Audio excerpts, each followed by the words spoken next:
The credit must be submitted in the name of FJ Bank in Japan. I couldn't help but hide my face. Why is there a problem with our bank? Korean banks are also trustworthy. The American representative on the other side calmly replied to him. It's not that we don't trust your country's companies or banks.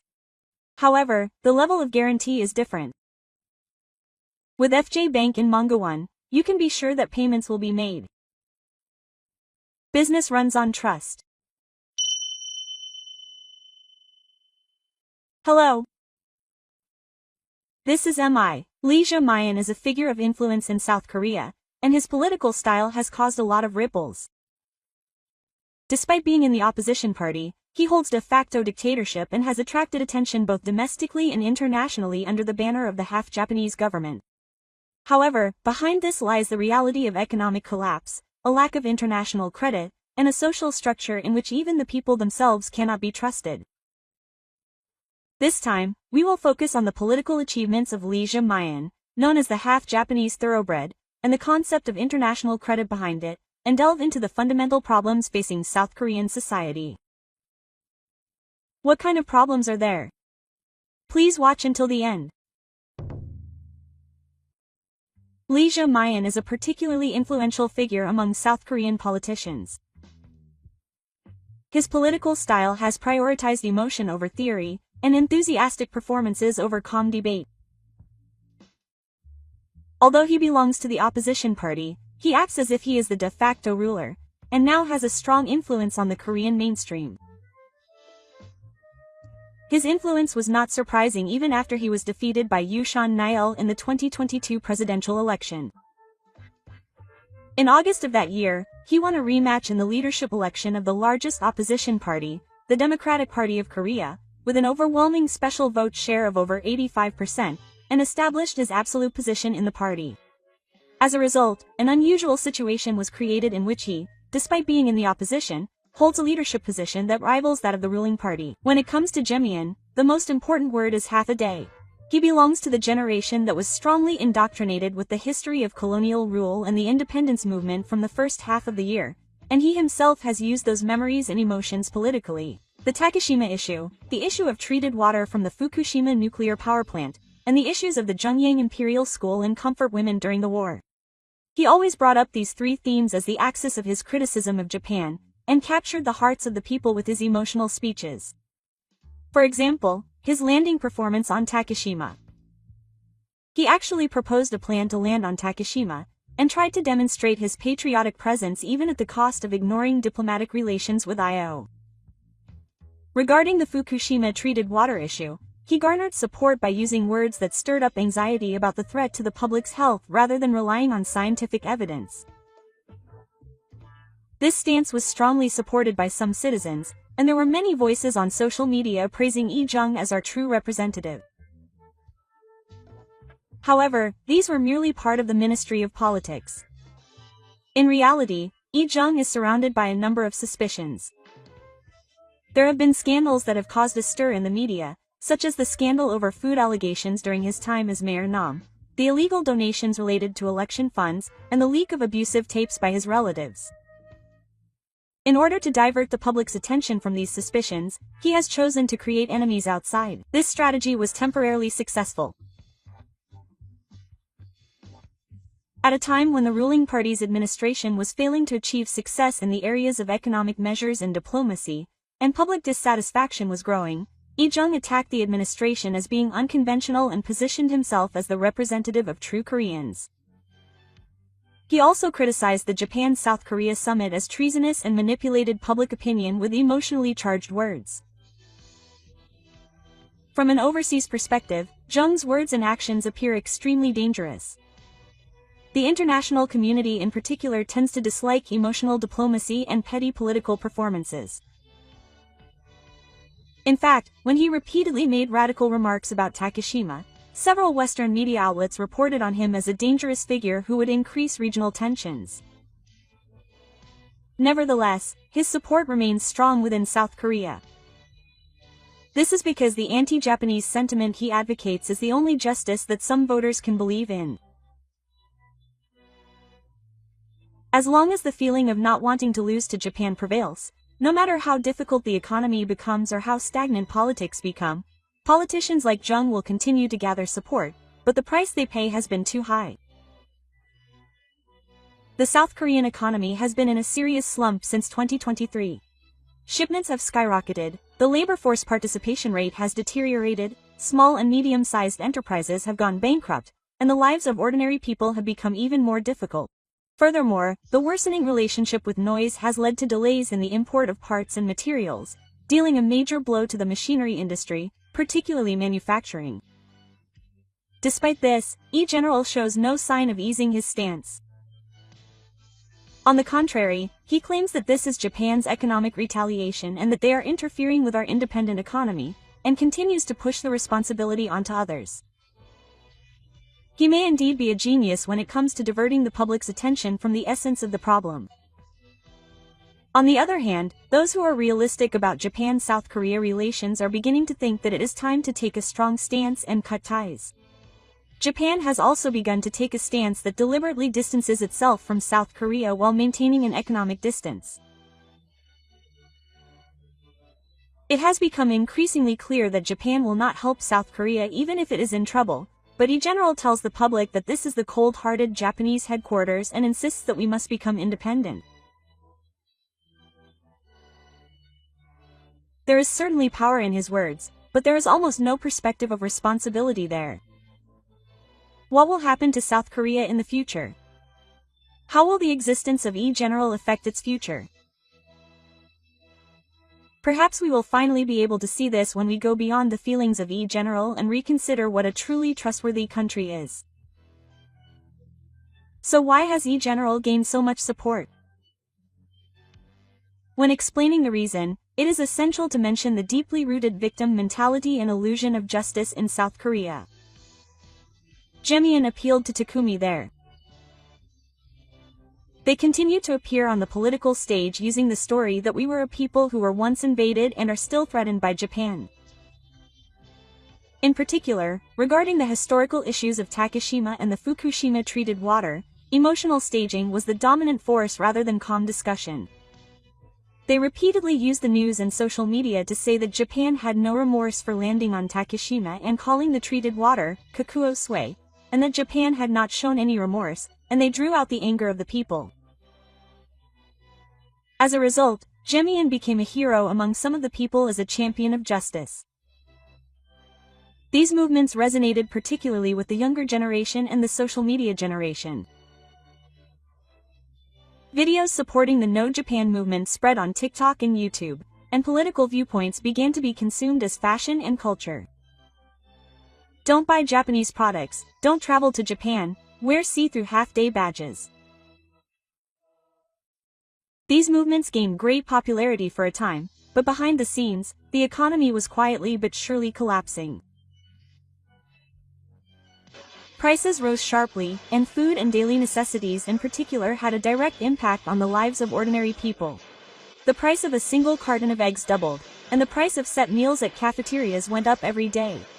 This rise in prices, while wages remained stagnant, became a serious problem for many families. The employment rate for young people also worsened, and the N generation, who could not find employment after graduating from university, and the generation that repeatedly failed to find employment, became a social problem. Furthermore, the impact of the No Japan movement had a direct impact on the manufacturing industry. Originally, South Korea imported many parts and materials from Japan, and was particularly dependent on Japanese manufacturing technology in the fields of reactionary bodies and precision instruments. As a result of emotionally cutting off this, quality problems and delivery issues occurred, and the country gradually lost the trust of its overseas business partners. The tourism industry was also greatly affected. The number of Japanese tourists decreased. Even after the end of the pandemic, tourist spots such as Myeongdong and Namdaemun did not return to the expected bustle, and stores with their shutters closed became noticeable. Although locals lamented that the economy would not function without Japanese tourists, the public remained calm. There were even voices saying that it was natural that Japanese people would not come because it was only half a day, but in reality, they were simply avoiding facing the reality that that half a day was cutting them off. This central idea was further reinforced by the small-scale efforts. Even in the official meeting with President Yu, he emphasized his claim for justice over Takashima over actual diplomatic achievements, and he thoroughly staged the situation so that the media would think that Ian could be relied on. It didn't matter if the content was thin. What was important was to present himself as a great spokesperson for the people who were in the midst of their struggles. However, over time, the people gradually began to realize. Why are they shouting, half-day, while secretly asking Japan for help? Why are they using Japanese technology while saying, no Japan? How long are we going to be satisfied with blaming Japan? These voices, while still small, were certainly spreading. When the economy is in such dire straits, no amount of emotional stirring can soothe hunger and anxiety. When daily life begins to fall apart, even the most pleasant-sounding slogans sound hollow. Among young people in particular, the sentiment that people should not rely on the country and should live for themselves is growing stronger, and a cold-hearted view that politics cannot be trusted is spreading. Ironically, Generation Z, who were raised with a half-day education, are becoming the most anti-political generation. Meanwhile, remarks finally began to leak out from the Lee-jung camp that they were considering practical cooperation with Japan. Confusion spread among their leaders at these remarks, which seemed to be the complete opposite of their previously firm half-day stance. What, are they relying on Japan now? They had done half a day themselves, so why are they using Japan now? Criticism quickly began to be directed at Lee-jung himself. The public began to doubt the true nature of the feelings they had been stirred up. However, Lee-jung took advantage of this atmosphere. They rephrased this as strategic negotiations to maintain our autonomy and independence, and tried to once again maintain the illusion that they were superior. However, the reality was so harsh that even this rhetoric was no longer effective. What Korean society was facing was not just a simple economic slump, but a collapse of trust that they had brought upon themselves. What they had been protecting with the shield of half-day cooperation had actually become, from the outside, a blade that was destroying trust. As Korean society began to realize this, it gradually began to waver.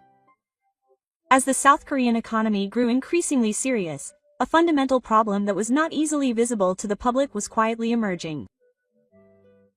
This was the issue of trust. Simply put, credit is like a guarantee that the price will be paid properly. In international transactions, one of the biggest risks for the exporting party is whether or not payment will actually be made. For that purpose, a document that a bank uses to guarantee that a certain amount will be paid is credit. That is credit. However, in Korea, this credit itself has become a major problem. This is because the banks used in Korea are not trusted by the international community. There have been many cases where business partners have told some Korean banks that they do not want to use Mr. L's banking and that they want to use a Japanese or Western bank instead.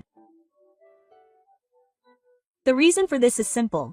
There have been cases in the past where Korean banks have not kept their promises, or where credit has been suspended due to political intervention. In the world of finance, a country that breaks a promise even once will be considered a risky country for decades to come. In Korea's case, the 1997 currency crisis, the 2008 financial crisis, and the recent collapse of the chaebol have all added up to it, leading to it being labeled as a country with low credit. But that's not all. Another factor that is eroding trust in credit is the political culture that prioritizes emotions, which is deeply rooted in Korean society. In other words, when national sentiment becomes strong, even financial institutions are affected by it. For example, there have been many cases where banks and companies that tried to promote economic cooperation with Japan were attacked by public opinion as being anti-Japanese and had to cancel their plans. This situation where national sentiment and politicians restrict financial freedom seems extremely risky to the international community. Against this backdrop, one of the conditions that always comes up when major Korean companies try to promote large-scale transactions overseas is that they must use a Japanese bank for credit reasons. For example, they will accept LCs issued by major Japanese banks such as FJ Bank, Mitsubishi UFJ Bank, Mizuho, and SMBC. Korean banks are not acceptable. These conditions are actually presented in writing. For Korean companies, this may be a humiliating request. Why do they have to borrow the name of a Japanese bank that they have been using when their own banks are not trusted? In international transactions, a history of trust is everything, not emotions. The other company makes a decision based solely on the fact that they will definitely pay. Even so, this practice is rarely reported in Korea. This is because the media is also influenced by national sentiment. If it were reported that transactions could only be made using Japanese banks, criticism would be focused on the government and ruling party, and TV stations and newspapers would be in hot water. That's why it's ignored. However, businessmen working on the front lines know the reality for everyone. A Korean trade official said this: "At first, I was really frustrated. Why can't Korean banks be trusted? Why do we have to rely on Japan?" But when my business partner explained that there were several precedents in the past where Korean LCs had not been fulfilled, I couldn't say anything back. It wasn't my company's fault, but the reality didn't change. Trust is not something that can be measured numerically, but whether or not it exists can completely change the economic movements of an entire country. And once trust is lost, it is difficult to regain, even if it takes 10 or 20 years. On the surface, the half-Japanese nationalism that Jae-myung has been promoting may have been painful and a great success as a performance for the domestic market. However, behind the scenes, international trust was definitely damaged. In particular, the area that suffered the most damage as the severance from Japan deepened was financial trust. For Korean export companies, Japan's trust was a lifeline. It is because Japan guarantees it that contracts can be made with overseas companies and business can be established. In other words, an extreme dual structure has been created in which, while outwardly claiming to be free from the ideology, behind the scenes it is supported by Japan. This reality poses serious questions for the next generation. What has been lost as a result of prioritizing emotions and running the country, and what was needed to regain trust?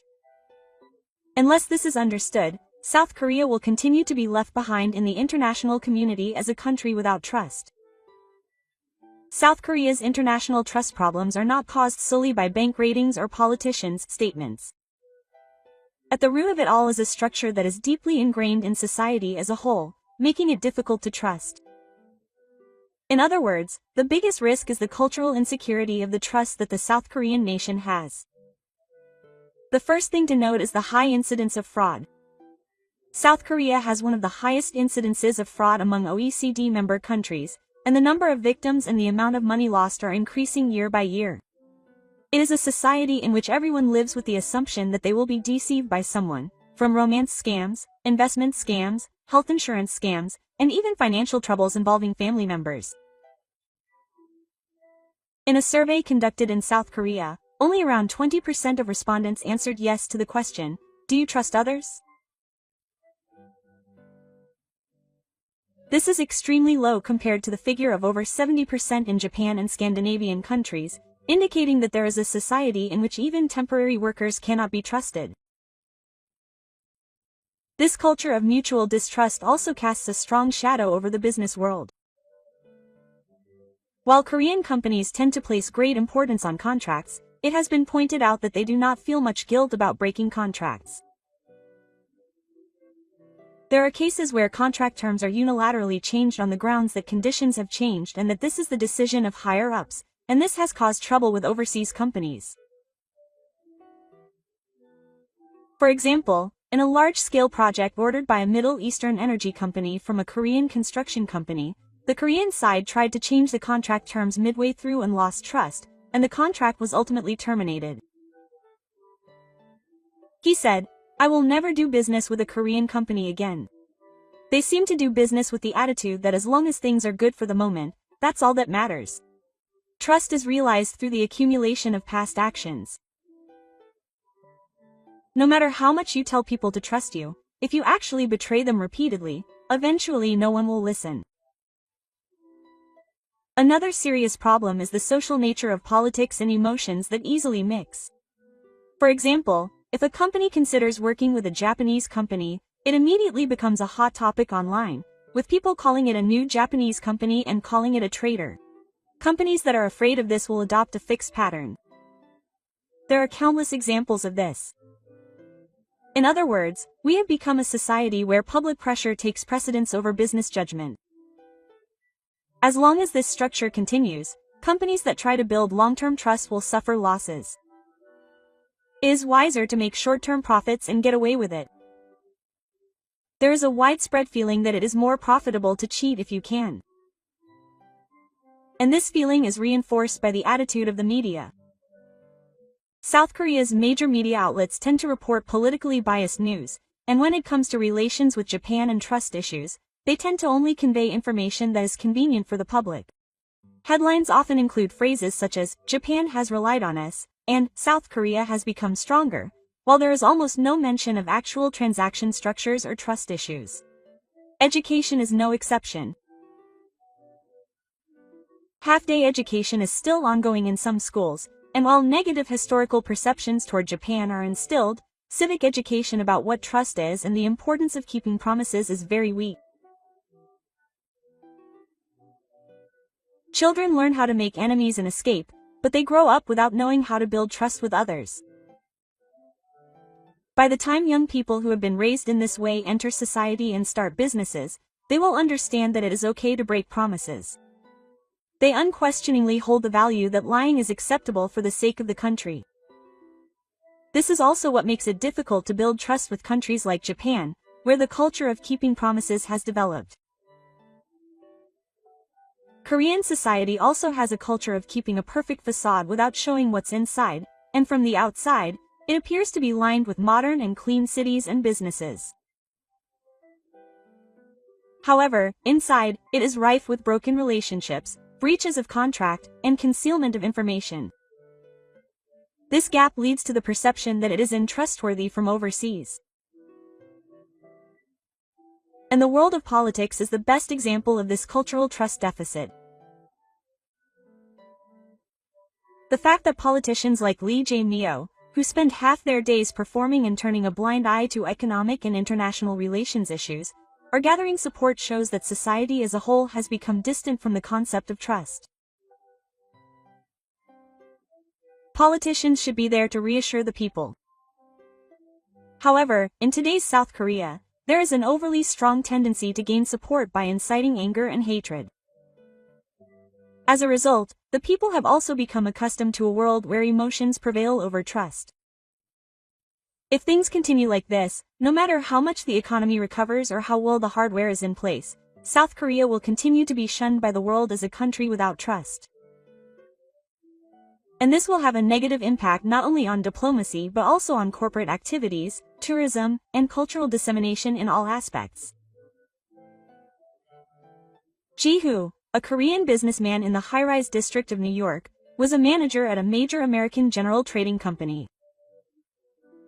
After graduating from the economics department of a top Korean university, he received a scholarship to study in the United States and, armed with his language skills and analytical ability, won a position at the head office in his 20s.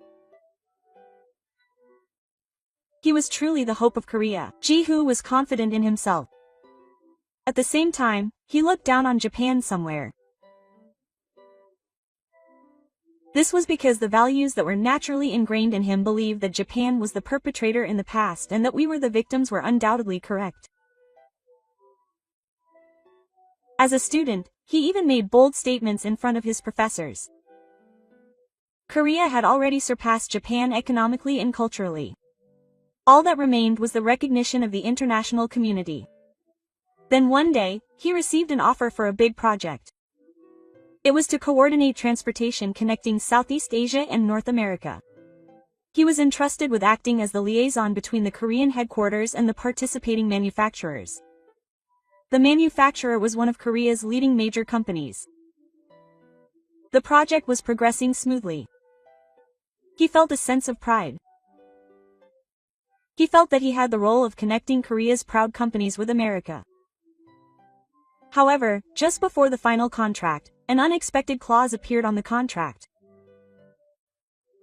The trust was to be submitted in the name of Japan's FJ Bank. I instinctively ducked. Why? Our bank, and even Korean banks, are trustworthy enough. The American ambassador on the other side endured this quietly. It's not that he doesn't trust your company or your bank. However, the level of guarantee is different. In the first manga, you can be sure that FJ Bank will definitely make the payment. Business is driven by trust. At that moment, I heard something in the back of my mind break. It would be okay with a Japanese bank, but there was not enough trust in a Korean bank. This deeply pierced his pride. He stood up to consult his boss, but was called out by a Korean colleague sitting next to him. I understand Jabun's feelings. But reality is reality.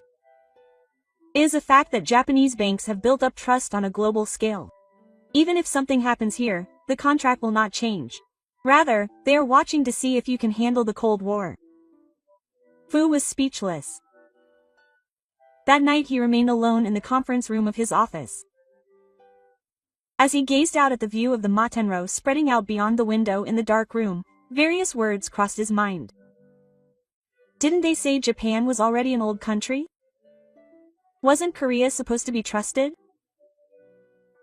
No, this was just a temporary condition. Yes, Korea's time will come someday. However, no matter how many times he repeated these words in his mind, he could not convince himself. In the end, the project was decided to proceed using the credit of FJ Bank. Ji-hoo accepted it as a professional businessman and did his job as the person in charge. However, at the same time, he felt something inside him crumbling. Later, he said this in a meeting in the car. No matter how much Korea's economy develops, it is meaningless if it does not build trust. It is fine to shout about Japan standing up and technological independence, but the correct way of looking at us has not yet caught up with that. Rather, trust is not about numbers, but about history. Those words resonated strongly with the Korean staff around him and his American colleagues. Someone said that when patriotism and reality collide, Ando's trials begin. Ji-hoo continued to work and gradually changed his perspective. He came to understand that it was not bad to have negative feelings, but rather that it was dangerous to reject reality based on them. And he came to think this way: I wanted to beat Japan.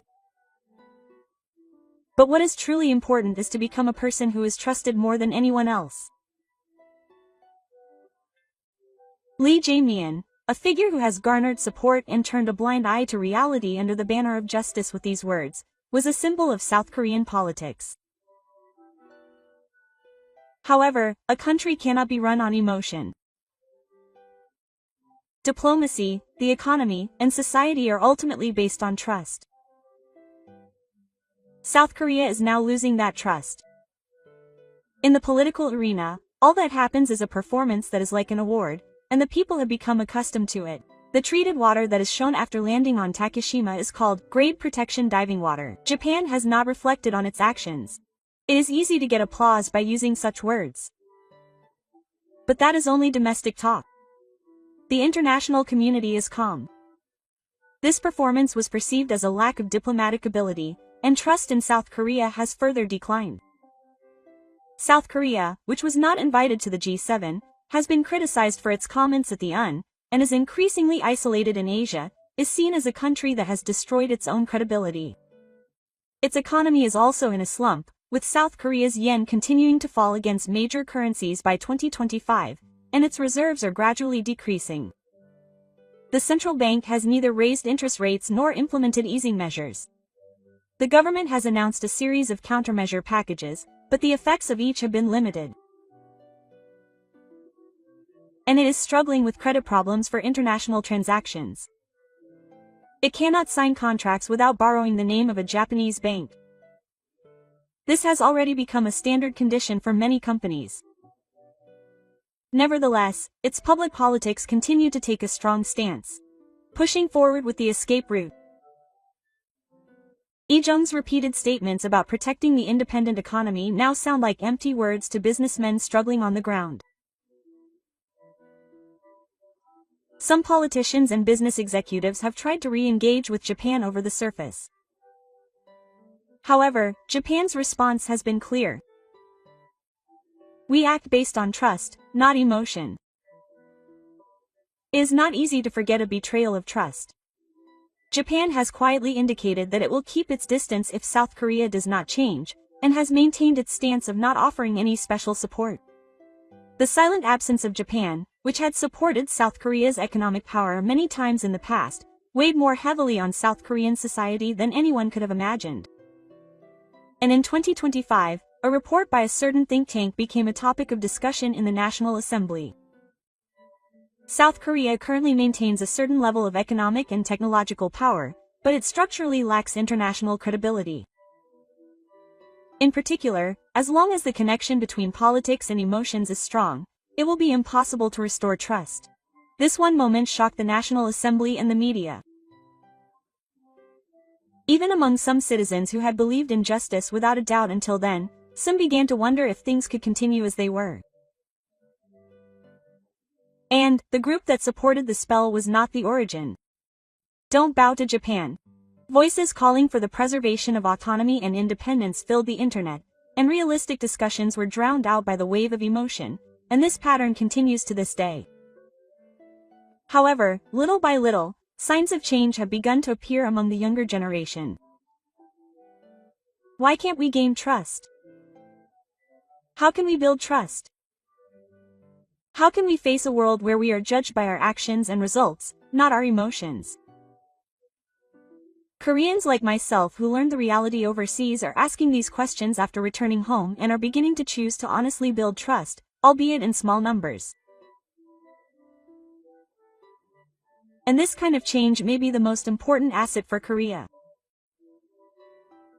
Trust is not something that can be gained through laws or regulations, but through daily accumulation.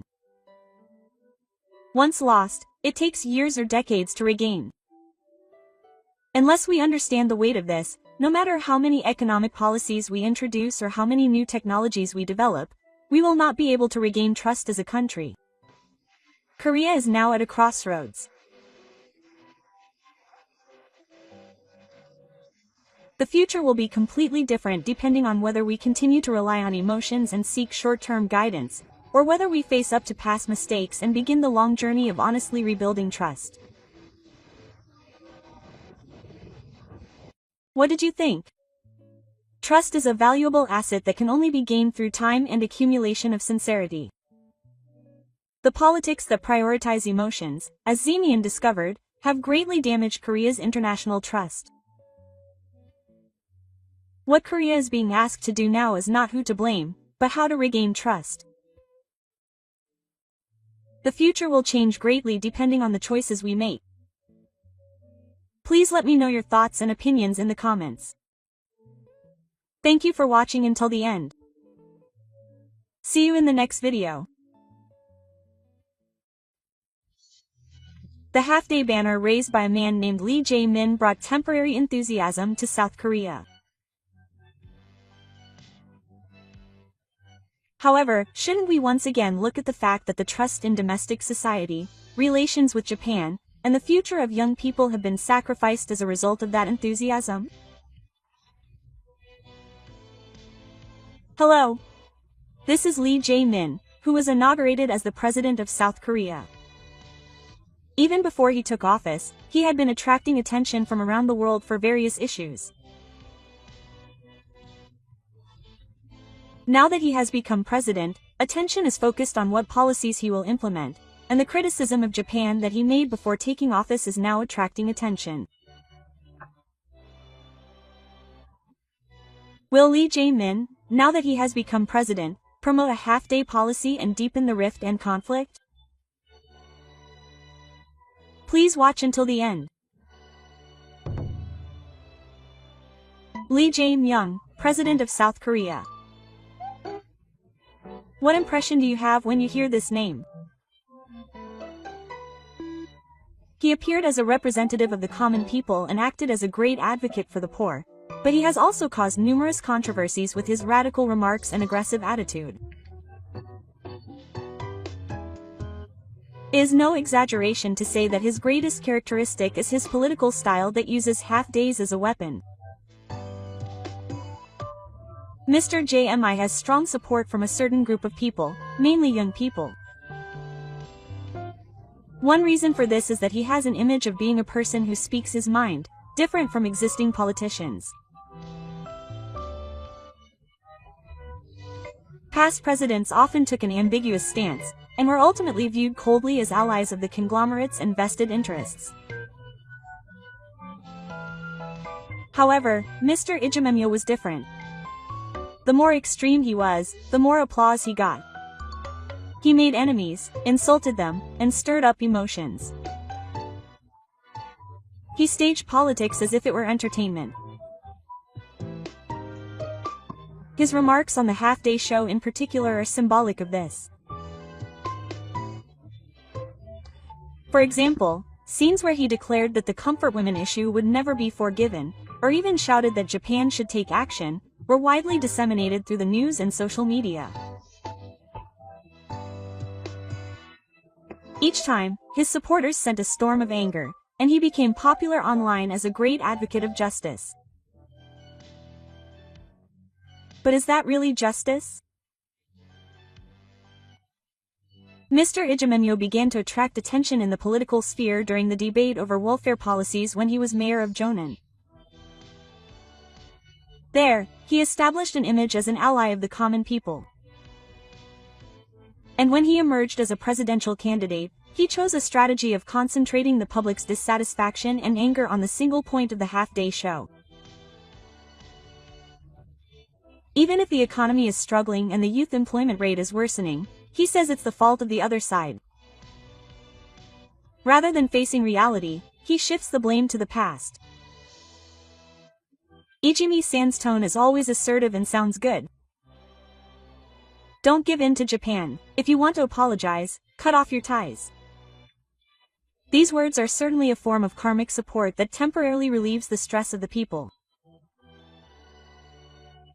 But is there a perspective on the future in this? It's diplomacy that ignores the economic and technological ties with Japan and simply shouts out emotions. It's not calm analysis or international trust, but a performance aimed at domestic vitality and special vote share in elections. The longer this continues, the greater the risk that South Korea will become isolated from the world and lose its credibility. For Lee-san, half a day is a political asset. For him, the enemy may not be economic issues or security, but the public's attention being drawn to other issues. In fact, whenever the food scandal or political funding issue comes up, he always changes the subject to say that Japan is attacking South Korea. By doing so, he has been able to divert the public's attention from reality and protect his own position. What we have here is not calm diplomacy or a respectful approach to history. He can only maintain his presence by continuing to play the half-day card. That is the real action of a man named Lee Jae-myung. The banner of rebellion that President Lee Jae-myung raises. At its root is the problem of historical awareness that is deeply ingrained in Korean society as a whole. And the root of this is the existence of the Japan-Korea Basic Treaty, which was concluded as an example. This treaty was the first formal statehood between Korea and Korea after the war, and at the same time, it promised economic cooperation and the legal waiver of claims.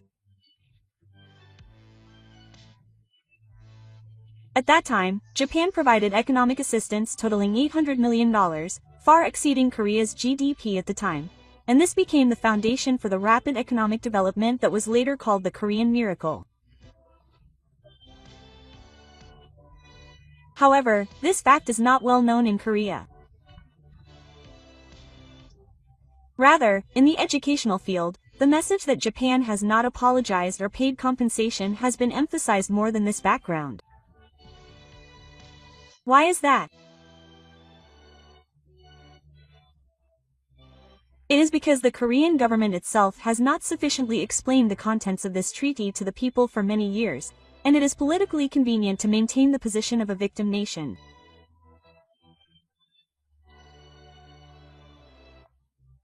Mr. Ijim's half-day stance is precisely an extension of this structure.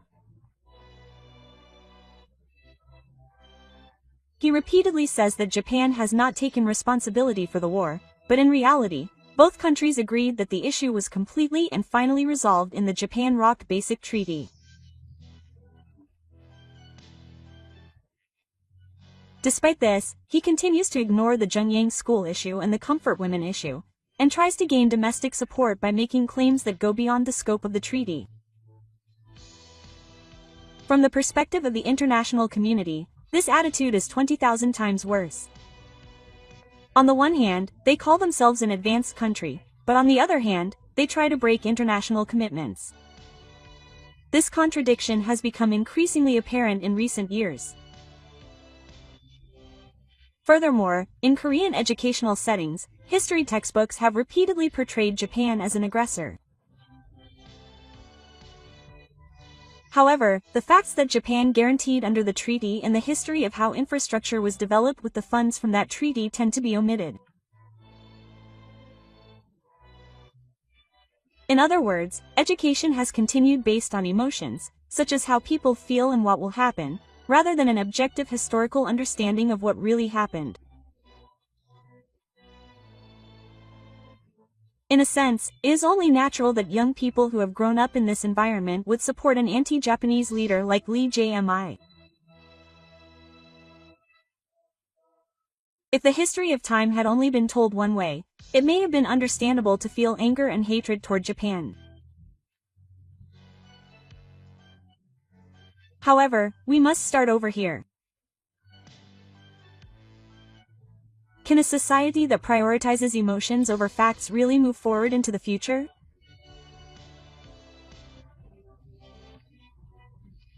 During his criminal career,李在明was skilled at exploiting historical issues, but history should not be a political tool. Learning the facts as they are and facing them calmly is the first step towards becoming a truly mature nation.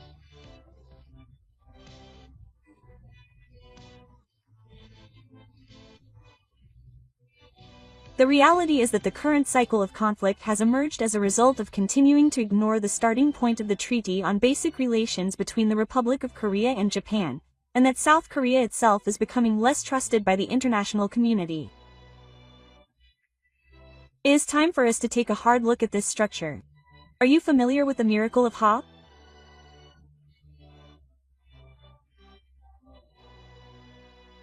The miracle of Ha is a symbolic term that refers to the rapid growth achieved by South Korea in a short period of time after the war. From the 1960s to the 1980s, South Korea transformed from an agriculturally centered country to an industrialized nation centered on export industries. The impetus for this transformation was the economic support from Japan that was realized through the 1965 Japan-South Korea Basic Treaty. In response to South Korea's request at the time, Japan provided a total of $500 million in free financial assistance and $300 million in rent. This was a huge amount of support, more than double the national budget of South Korea at the time, and the funds were used for roads, railways, public buildings, power infrastructure, and even the establishment of Bosco. This miraculous foundation could not have been built without Japan's support.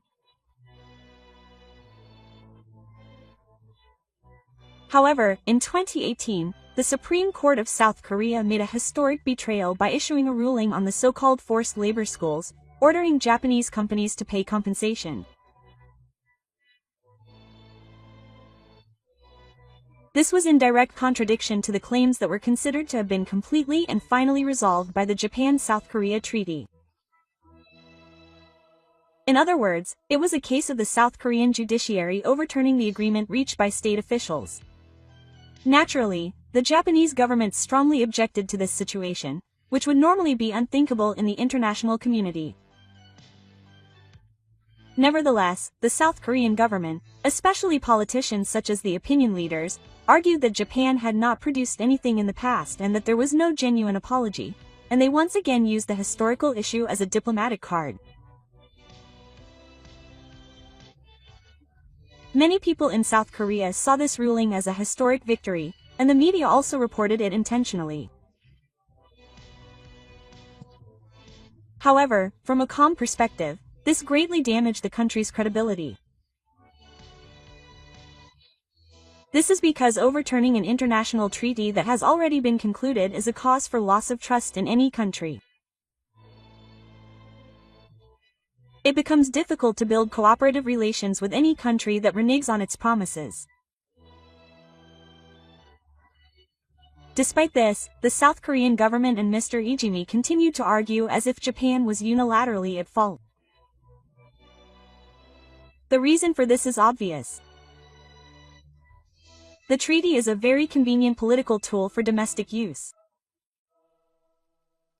Domestic dissatisfaction, inequality, youth unemployment. In order to divert the public's attention from such issues, an external force that could stir up emotions was needed.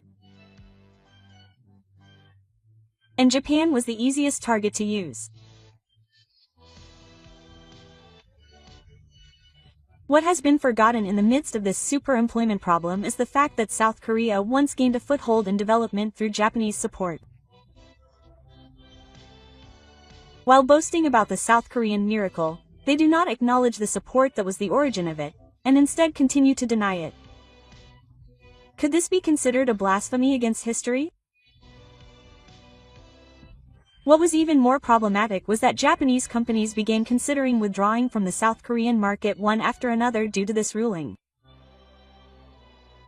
In fact, several companies decided to scale back their operations or withdraw, and the impact on the South Korean economy began to spread gradually.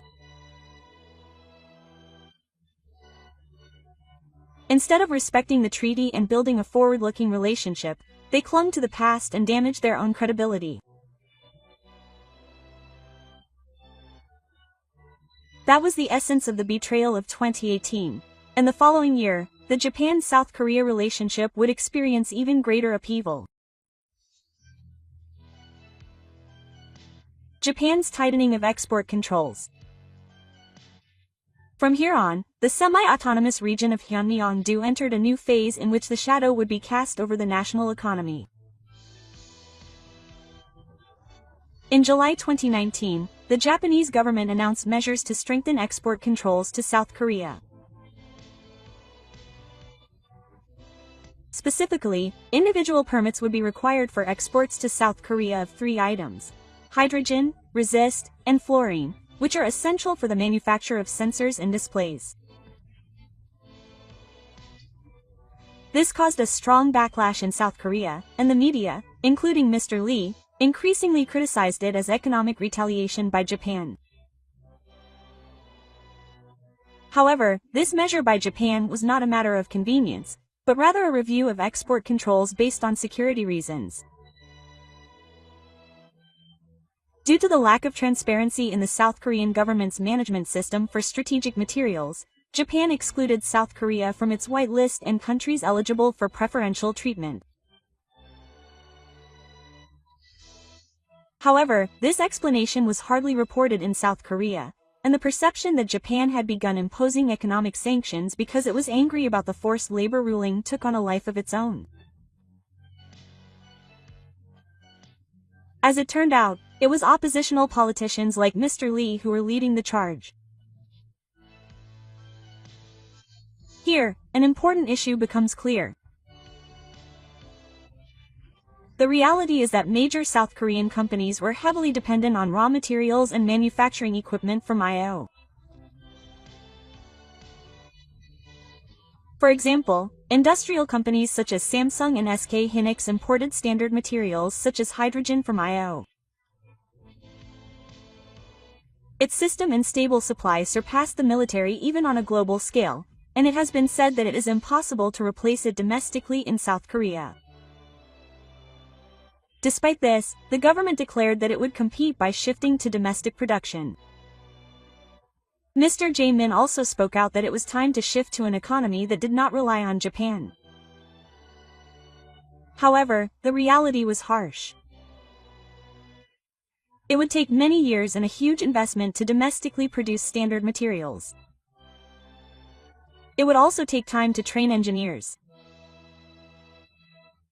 The South Korean government temporarily tried procuring from China and Taiwan, but there were concerns about quality and stability, and in the end, some companies insisted on production. Japanese companies, on the other hand, remained calm. They maintained their position that exports would be permitted if the necessary documents were submitted, and simply tightened the procedures. In fact, some voices were raised that Japan had been too lenient up until now. A movement to stop selling Japanese products quickly arose in South Korea. Uniqlo, Muji products, and cars that make strange noises were targeted, and an emotional campaign was launched to discourage people from buying or using them. However, even here contradictions emerged. In reality, there are many industries that are supported by smartphone parts, foreign scientific materials, and foreign machines. It is almost impossible to live without using any of these, and the reality that despite the calls for a no-sale movement, there was no choice but to accept them became widespread among the public. Furthermore, the tourism industry, importers, and ice shops were hit hard, and local economies in particular suffered. In the end, it was the Korean people themselves who were hurt by the no-sale movement. Even so, Lee Jae-myung did not waver in his strong stance. He said that this was an opportunity to build a new relationship with Japan, and he insisted on standing firm in the name of independence.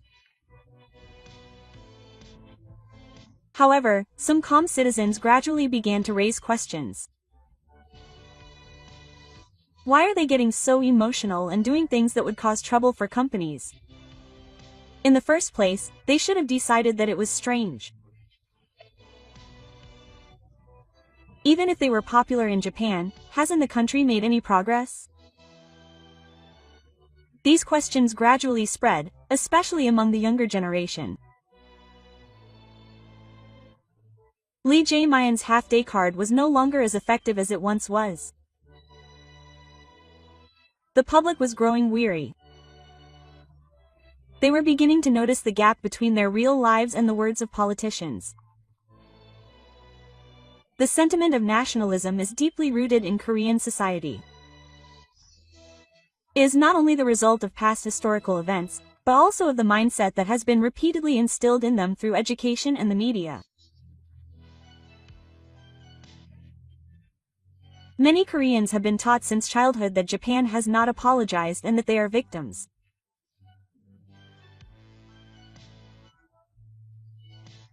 History classes emphasize Japan's aggression, and rarely touch on the issues that were considered resolved by the Basic Treaty. As a result, many young people today are unaware that they received guarantees from Japan.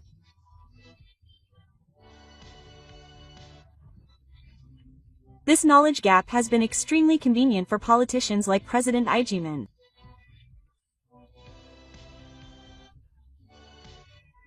Because it is precisely because the public does not know the truth that demanding nationalism resonates more and is easier to support. But is this really the way things should be? For the young generation who will shoulder the future of Japan and Korea, education that only drags on past conflicts and emotional nationalism are nothing more than a hindrance. The world is connected globally, and we live in an age where development is impossible without strength.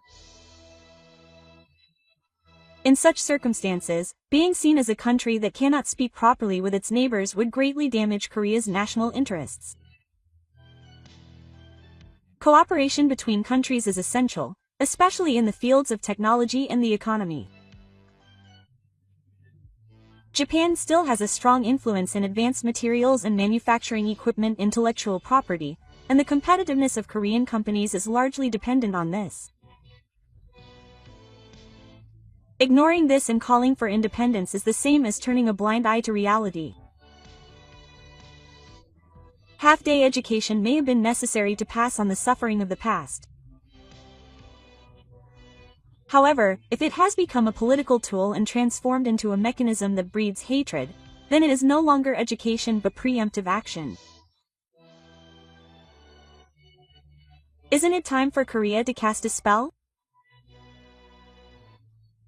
What should we learn and what should we pass on to the next generation? What kind of international awareness do we want the children who will live in the future to have? How should we overcome past events and walk together? Rather than using evil history to answer these questions, I feel that it is our responsibility as a truly advanced country to adopt an attitude of understanding. Japan-Korea relations are by no means easy. Emotions and history are intertwined, and misunderstandings and conflicts have accumulated. Nevertheless, if we continue to engage in dialogue and make efforts to deepen understanding, relations should progress little by little. And for this to happen, it is essential for each individual citizen, not politicians, to change their mindset. Don't be swayed by SNS or the media. Learn the correct information and think for yourself. It is this accumulation that will enable us to break away from false nationalism and become the force that will build peace in the future. The symbol of injustice that a man named李在明raised brought temporary enthusiasm to South Korea. However, shouldn't we take a fresh look at the fact that the price of that enthusiasm has been the sacrifice of trust in the international community, relationships with other countries, and the future of our young people?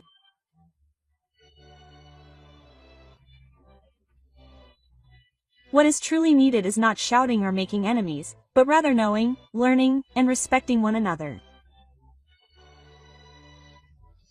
I believe that a country that can adopt this attitude is a truly mature nation. Various opinions have been received from people overseas on this topic, so I would like to introduce some of them.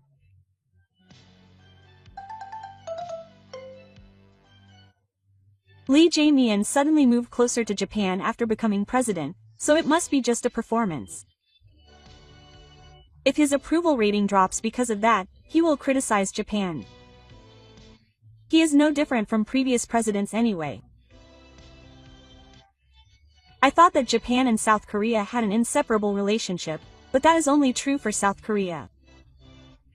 Japan may be able to get by even if it abandons them. What did you think? Will Lee and South Korea continue to have a tense relationship, or will it change to a more accommodating one? South Korea may need to respond with sincerity to make that happen.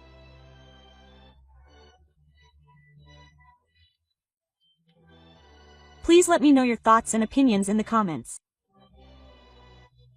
Thank you for watching until the end. See you in the next video.